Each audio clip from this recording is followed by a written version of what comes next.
What's a quirky family tradition you never questioned? Until someone asked, wait, why do you do that? My parents, my younger sister Tanya, and I lived in this old house that had belonged to my grandparents. Every single time we had a thunderstorm, like literally every single time, my dad Charles would gather the entire family in the hallway closet. Not the basement, not the bathroom, specifically this one closet in the middle of our house. I always thought this was normal. Like, doesn't everyone have a designated storm closet? But apparently not, because when my ex stayed over during a summer storm 3 years ago, he looked at me like I had 3 heads when I casually mentioned we needed to get to the closet. The storm closet ritual was intense, TBH. Dad would hear thunder, and immediately his whole demeanor would change. He'd get super serious and start gathering supplies. Flashlights, blankets, snacks, and this ancient-looking metal box he kept on the top shelf of his bedroom closet. We weren't allowed to see what was in it, just had to follow him to the hallway closet. Once we were all inside, and it was cramped F, Dad would close the door, turn on this old battery-powered radio to static. Not even a station, just static. And then we'd sit there until the storm passed. As kids, Tanya and I would play games or fall asleep while Mom and Dad just sat there, super tense. When my ex questioned it, I suddenly realized how weird it must seem to an outsider. I tried explaining it was just what we do during storms, but he kept pushing, asking, why? And I realized, IDK? It was just our thing, So later that night, after my ex went to sleep, I texted my sister, why do we hide in the closet during storms? She replied immediately, what and why? That's just what we do, LOL, which was not helpful.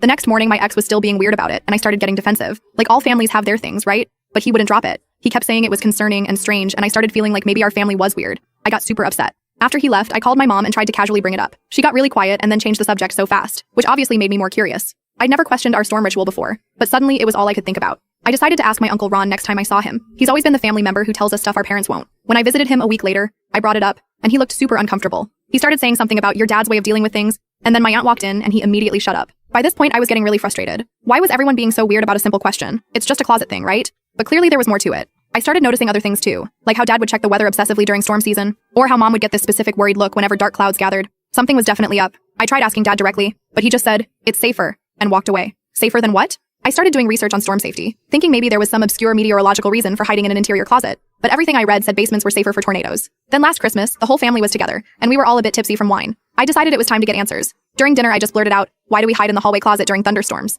Tanya was staring at me with wide eyes. Mom looked at Dad, who had gone completely pale. After what felt like forever, Dad put down his fork and said we'd talk after dinner. The rest of the meal was super awkward, with everyone avoiding eye contact. Later, Dad took me to his study and closed the door. He seemed nervous, which was weird because my dad is never nervous. He asked why I wanted to know, and I explained how my ex had pointed out how strange it was, and I realized I had no idea why we did it. Dad sat heavily in his chair and was quiet for so long I thought he wasn't going to answer. Then he opened his desk drawer and pulled out an old newspaper clipping. It was yellowed and fragile, dated 30 years ago. The headline read, local family struck by lightning in home, 2 children dead. As I read the article, my stomach dropped. The family was my dad's cousins. They had been in their living room during a thunderstorm when lightning struck their house, traveled through the electrical system, and killed 2 of their children instantly. Dad was there when it happened. He was staying with them for the weekend. He was supposed to be in the living room too, but had gone to the hallway closet to get a board game just seconds before lightning struck. My father had survivor's guilt for years. The closet had literally saved his life, while his cousins died. The metal box he always brought contained photos of those kids. His cousins he couldn't save.